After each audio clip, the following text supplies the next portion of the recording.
سارے جہاں سے اچھا ہندوستاں ہمارا، ہم بلبلیں ہیں اس کی یہ گلستاں ہمارا ہمارا۔ یہ علامہ اقبال کا ترانہ ہے جو آج گھر گھر کے اندر یہ گائے جاتے ہیں۔ لوگ یہ سمجھتے ہیں کہ مسلمان دیش بھکت نہیں ہوتے ہیں، لیکن آج دیکھ لیں دنیا کے اندر یا اسی ملک کے اندر الحمدللہ مسلمان ہر کونے کونے کے اندر جھنڈا لہراتے نظر آئیں گے۔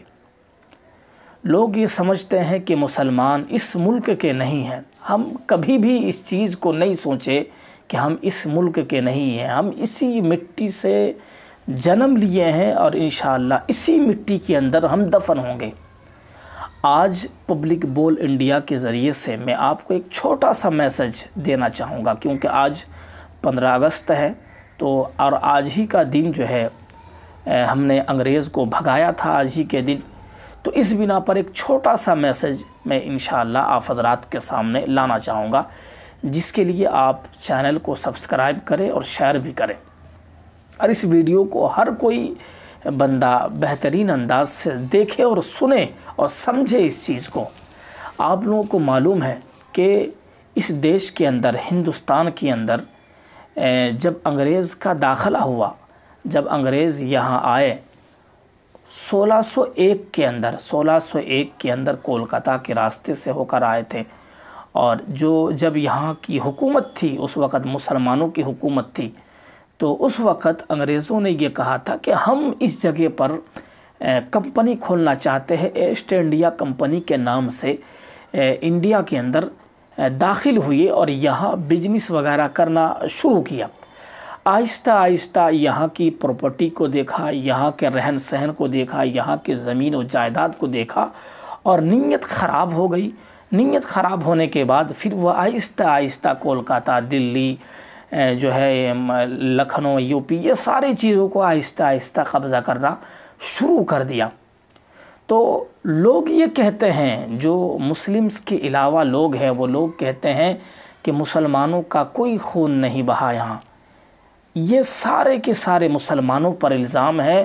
مسلمانوں کا جتنا اس ملک کے لیے خون بہا ہے، شاید کہ کسی اور کا خون نہیں بہا ہے اس ملک کے اندر۔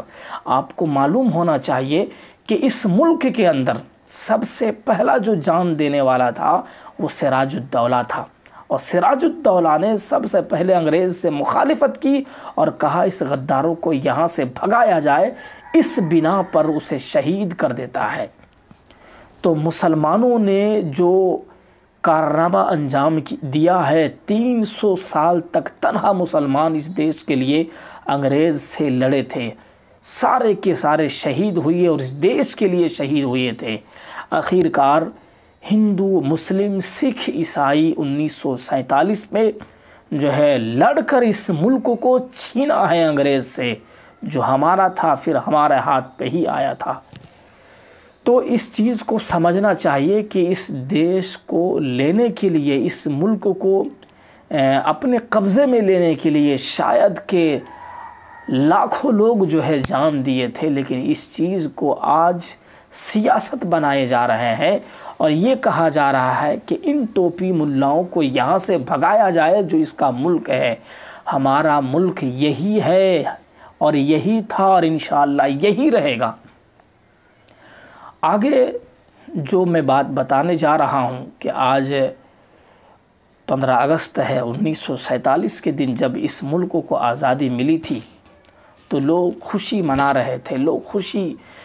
رہے تھے، ایک کہیں دوسری جگہ پارٹی ہو رہی تھی، لیکن میرے دوستو 70 سال گزرنے کے بعد، 75 سال گزرنے کے بعد ابھی بھی ایسا لگتا ہے کہ اس دیش کو آزادی نہیں ملی ہے، اور کس وجہ سے؟ انگریز سے نہیں، انگریز سے ہمیں آزادی ملی ہے، لیکن فرقہ واریت سے آزادی نہیں ملی ہے۔ یہاں لوگ فرقے پر کام کرتے ہیں، ایک دوسرے پر تانا تشنی کرتے ہیں، لوگوں کو چھوٹا بڑا سمجھ کر جو ہے سائٹ کر دیتے ہیں۔ اس بنا پر اس دیش کو اب تک آزادی نہیں ملی ہے۔ آزادی اس وقت ملے گی اس دیش کو جب ہر کوئی چھوٹا بڑا اور ہر کوئی ادنا اولا ایک سمان ہو جائے، ایک ہو جائے۔ اس لیے آج 15 اگست میں ایک پیغام میں آپ کو دینا چاہتا ہوں، کوئی چھوٹا بڑا نہیں ہوتا، کوئی ادنا کوئی اولا نہیں ہوتا، تو یہ ساری چیزوں کو بھلا کر ایک ہونے کی کوشش کرے، انشاءاللہ اس کا فائدہ ہوگا۔ اللہ تعالیٰ سے یہی دعا کرے کہ اس 15 اگست میں ہمیں اور آپ کو ساری چیزیں جو ہمارے دیش کے لیے کرنا چاہیے اس چیز کو کرنے کی